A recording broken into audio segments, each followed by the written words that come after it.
The only history that we know is the one we go discover on our own time. The one that's presented to us is not history. It's all lies.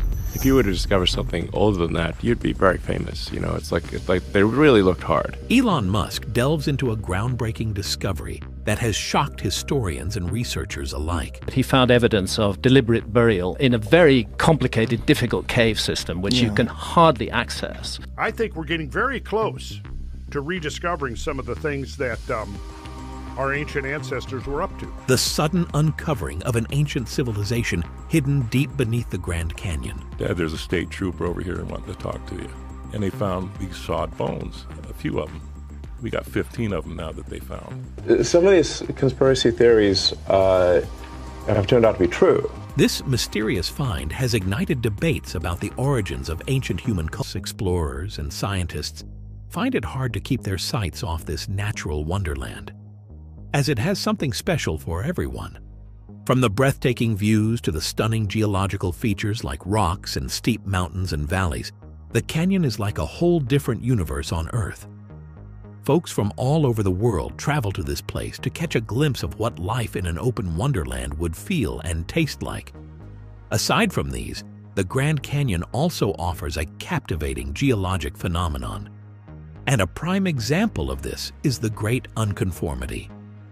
The Great Unconformity is a mind-boggling boundary between two massive sets of rock layers, showcasing a mesmerizing time gap that, according to our history books, shouldn't exist. The time gap is believed to span hundreds of millions of years, and it presents a sudden shift from very ancient rocks at the lower portion to newer, younger rocks at the upper level. Find newer layers of sedimentary rocks that were shaped by rivers, seas, and other forces of nature. The stark contrast witnessed here is something that has amazed researchers. But then a few genius minds like Graham Hancock have managed to crack the code. According to Graham Hancock, a certain planetary event like a massive glaciation or a flood must have caused the sharp contrast witnessed in the Great Unconformity. Perhaps the colossal flood shredded off the ancient layer and then quickly began stacking new layers of sedimentary rocks to create the unique anomaly we see today. The crazy erosion from such a flood must have led to the absence of rock remains or survivors from that era, further compounding the enigma. Graham Hancock's flood theory isn't far-fetched, as many researchers and history books across various cultures reference a cataclysmic flood that once swept the Earth thousands of years ago. Currently stands as a remarkable figure in the world of historical and scientific investigation. Born in Edinburgh in 1950, he transitioned from sociology to journalism before diving into prehistoric mysteries and ancient civilizations. Hancock has written several interesting books, sharing some of his most profound theories and findings. Some of his famous books include Fingerprints of the Gods and Magicians of the Gods. He also appears on the Joe Rogan show regularly, where he discusses some of his mind-blowing theories. Most of Hancock's works, particularly his interpretations of historical documents and archaeological evidence, have earned him the title of a pseudo-archaeologist. He has a remarkable gift for analyzing things in a way no one else has, and bringing up the most interesting findings and conclusions. Recently, he made one such interesting conclusion about the Grand Canyon that sent shockwaves through people who had explored the Grand Canyon in the past. One such individual who had explored the Grand Canyon in the past and inspired Hancock was John Wesley Powell. Powell started his exploration of the Grand Canyon in the 1800s when it wasn't yet a national park and people could care less about it. Powell, however, was intrigued by the strange rocks in the area, and so, against all odds, he entered the area, analyzing the pastures, highlands, rivers, and everything he could find. The young adventurer dreamed of drawing a map of the Grand Canyon and learning its history. Although there weren't many tools or technology to help his revolutionary expedition, Wesley Powell did make some interesting findings. He discovered that the carved rocks in most of the canyon had been shaped by water over millions of years. He also realized that these rocks held much critical information about humanity's past. In fact, they were like some kind of time machine, offering anything and anywhere he truly wished to explore. He set his eyes on the Grand Canyon in the year 1908, about the time when President Teddy Roosevelt sought to declare the place off-limits for miners and woodcutters. For Kincaid, he wanted to see the canyon in all of its glory before parts of it were cut off forever. And so, sensing one last opportunity for an adventure, the daredevil took a boat down the Colorado River and into the vast wonderland. By this time, the Grand Canyon was rich in minerals, gold and silver, so either way, it was a win-win situation for Kincaid. However, what this man found in the canyon was beyond precious metals.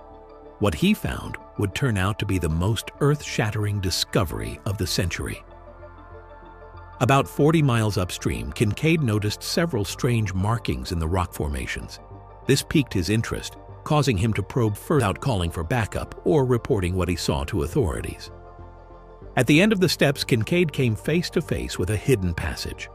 By now, he was deep in the heart of the Grand Canyon, and the darkness was overwhelming. The cave was concealed so well that not a flicker of light could enter. However, armed with his flashlight, Kincaid's epic adventure was far from over. Kincaid zoomed in on his environment with his torchlight, and what he saw left him scratching his head for answers. Right there on the walls were strange symbols and hieroglyphics that he just couldn't explain. They looked so strange, like nothing he had ever encountered. But most of all, these symbols meant one thing: humans once lived here. Diving deeper into the tunnel, Kincaid found more of these enigmatic wall carvings and drawings, and also realized that the passage was narrowing. There were also side passages leading to several rooms with oval-shaped doorways of their time. Putting all the pieces together, Kincaid found himself in an enigmatic web of mystery and wonder, with many questions running through his mind.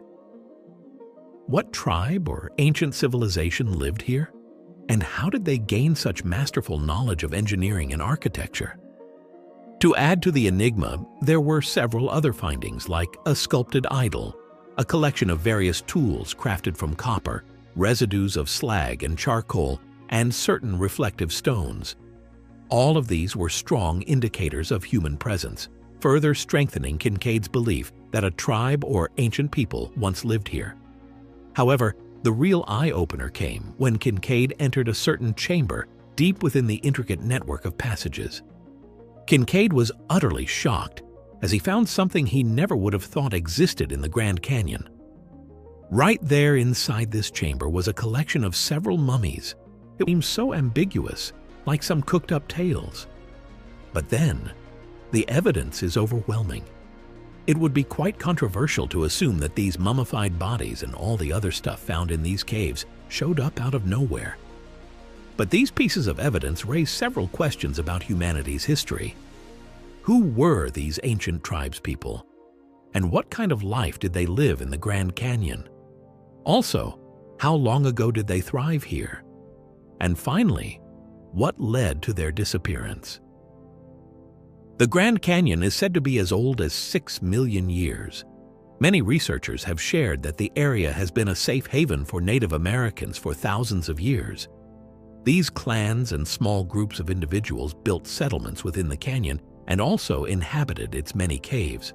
Some tribes even considered the place a holy site.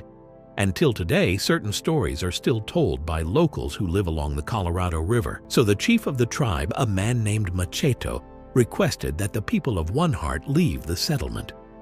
However, there was no way out. So the all-wise chief planted a tree so it grew and burst out through the roof of the clandestine cave, creating an opening. Through this opening, the people of One Heart were able to escape and find a new settlement somewhere close to the Colorado River. From then on, they began cultivating and further spreading out to other parts of the nearby lands. This story radiates from the Hopi people, a North American tribe that resides in northeastern Arizona. The unique people are sometimes called Pueblo Indians and are regarded for their unique culture, which greatly involves painting. The mesmerizing story was brought to light by artist W.E. Rollins after he spent a year learning about the indigenous culture of the Hopi people.